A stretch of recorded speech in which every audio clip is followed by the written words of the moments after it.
बाबाजी और हजूर जी की प्यारी साध संगत जी राधा स्वामी। संगत जी, आपका आपके चैनल गुरु के द्वार में स्वागत है। हम आपके लिए रोजाना सत्संग और साखियां लाते रहते हैं। ऐसी ही साखियां रोजाना सुनने के लिए हमारे चैनल गुरु के द्वार को सब्सक्राइब करें। बाबा जी का सिंगापुर प्रवास और रूहानियत से भरे अनसुने सवाल जवाब। आज सिंगापुर में सत्संग के बाद जब बाबा जी ने संगत से सवाल जवाब किया तो पूरा वातावरण श्रद्धा और स्नेह से भर उठा।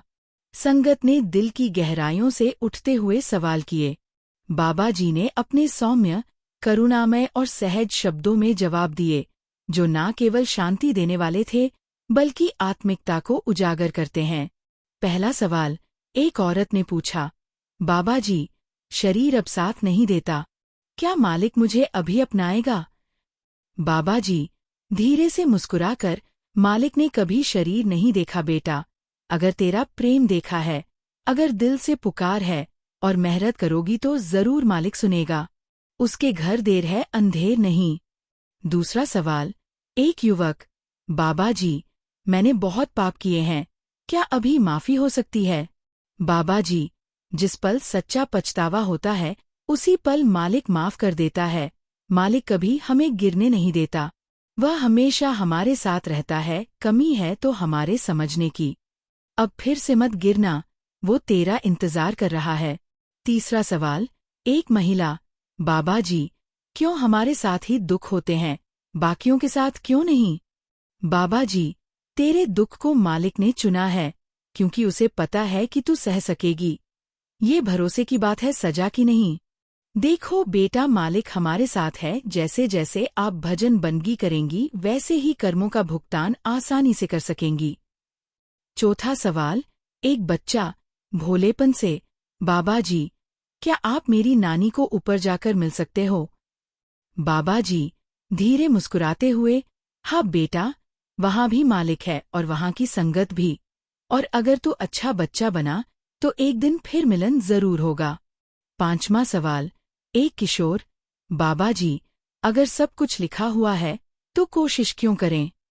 बाबा जी, क्योंकि किस्मत की तिजोरी की चाबी तेरे हाथ में है। लिखा जरूर है पर कब खुलेगा वो तेरी मेहनत तय करती है। छठा सवाल, बाबा जी, नामदान के बाद भी कोई बड़ा बदलाव नहीं महसूस हो रहा। बाबा जी, बीज बोया है बेटा, ऊपर से कुछ नजर न आए तो भी अंदर जड़ें बढ़ रही होती है। धैर्य रखो, बदलाव गहराई में होता है।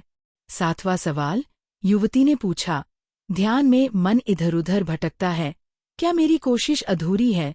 बाबा जी, तू खींचती है मन को, ध्यान लगाना मलिक की मौज है। कोशिश करना तुम्हारा धर्म है, तुम कोशिश करते रहो। आठवां सवाल, बाबा जी, अगर ध्यान करते करते नींद आ जाए तो क्या समय व्यर्थ गया? बाबा जी हंसते हुए, अगर नींद भी मालिक के नाम में आई तो वो भी रहमत है, लेकिन मन को धीरे धीरे जागने की आदत डालो। नवा सवाल, बाबा जी, शादीशुदा को ही ज्यादा सेवा क्यों मिलती है? बाबा जी हंसते हुए, क्योंकि सबसे ज्यादा क्षमा और सब्र उन्हीं को ही चाहिए। 10वां सवाल, बाबा जी, आप कभी थकते नहीं, इतना सब करते हैं। बाबा जी, जब सेवा प्रेम से होती है तो वो थकाती नहीं, वो ऊर्जा देती है। बोझ तभी लगता है जब काम में अहंकार होता है। 11वां सवाल, युवक ने पूछा कि मन से कैसे लड़ा जाए? बाबा जी, मन से लड़ो मत, उसे प्रेम से समझाओ। जैसे एक बच्चे को प्यार में सही राह दिखाते हैं वैसे ही मन को समझाओ। मन जिद से नहीं, प्रेम से जीता जाता है। 12वां सवाल, बाबा जी, मेरे अंदर बहुत अहंकार है, कैसे कम करूं? बाबा जी, अहंकार शीशे की धूल है, रोज उसे विनम्रता से पोंछो। हर सुबह खुद से कहो, सब कुछ मालिक का है, मेरा कुछ भी नहीं। 13वां सवाल, एक बच्चा, बाबा जी, अगर मैं ध्यान करूं तो क्या स्कूल की छुट्टी मिल सकती है? बाबा जी हंसते हुए, अगर ध्यान में 1 घंटा बैठ जाएगा तो छुट्टी की बात भी हो सकती है। संगत में हंसी की लहर दौड़ गई। 14वां सवाल, बाबा जी, सेवा न मिले तो क्या मालिक नाराज है? बाबा जी, नाराजगी मन का विचार है, मालिक तो प्रेम है, कभी कभी इंतजार भी सेवा होती है। 15वां सवाल। बाबा जी, मृत्यु के समय अगर सुमिरन नहीं हो पाए तो? बाबा जी, अगर जीवन में सच्चे दिल से अभ्यास किया है तो अंत समय पर मालिक खुद तुम्हारा नाम लेगा, विश्वास रखो। 16वां सवाल। बाबा जी, क्या हर किसी को नामदान मिलना जरूरी है? बाबा जी, नामदान तब मिलता है जब आत्मा तैयार होती है, जब अंदर से पुकार उठती है, तब मालिक खुद बुलाता है। 17वां सवाल।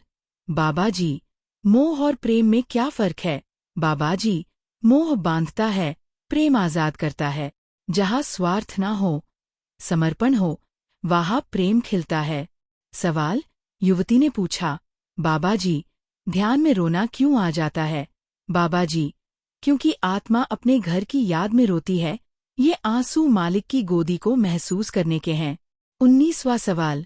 बाबा जी, अगर मन बार बार बुराई की ओर ले जाए तो? बाबा जी, हर बार खुद को फिर से ऊपर उठाओ।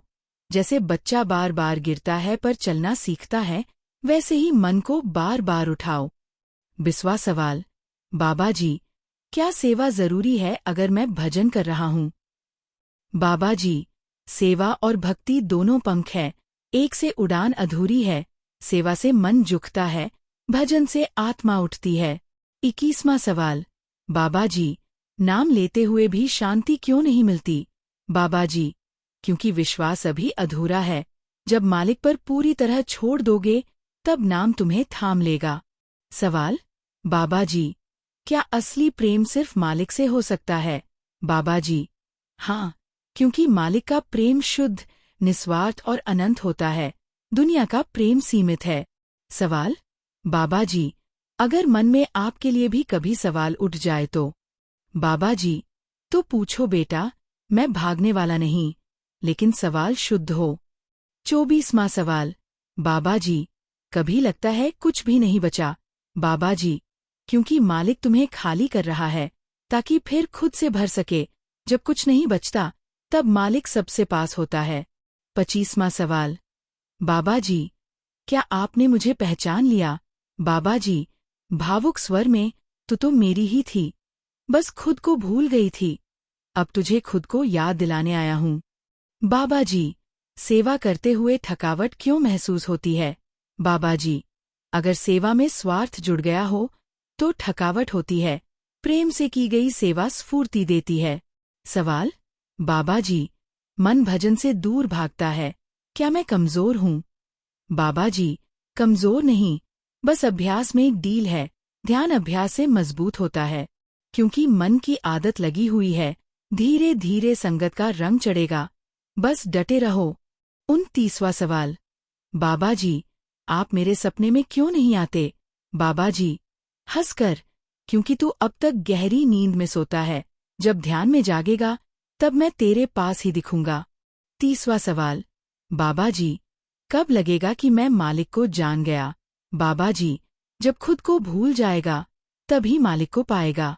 सवाल। एक छोटा बच्चा मुस्कुराकर, बाबा जी, आपकी दाढ़ी में कितना प्यार होता है? बाबा जी, हंसते हुए, उतना ही जितना तेरे गालों में शरारत।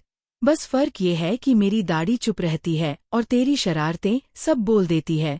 एक युवक ने पूछा, बाबा जी, भजन करने बैठता हूँ तो सबसे पहले नींद आती है, क्यों? बाबा जी, हंसकर, क्योंकि मन जानता है कि अब इसकी खैर नहीं। वो तुझे सुलाकर खुद भाग जाना चाहत है, तू सो मत, बल्कि उसे सुला, फिर देख कैसे जागता है तेरा अंदर। संगत जी, आप कमेंट में राधा स्वामी जरूर लिखा करो जी। गुरु प्यारी साध संगत जी, हम आपके लिए ऐसी ही रूहानी पोस्ट लेकर आते हैं। ऐसी ही पोस्ट रोजाना सुनने के लिए हमारे चैनल गुरु के द्वार को सब्सक्राइब करें, ताकि हर नई पोस्ट की नोटिफिकेशन आप तक पहुंच सके। राधा स्वामी जी।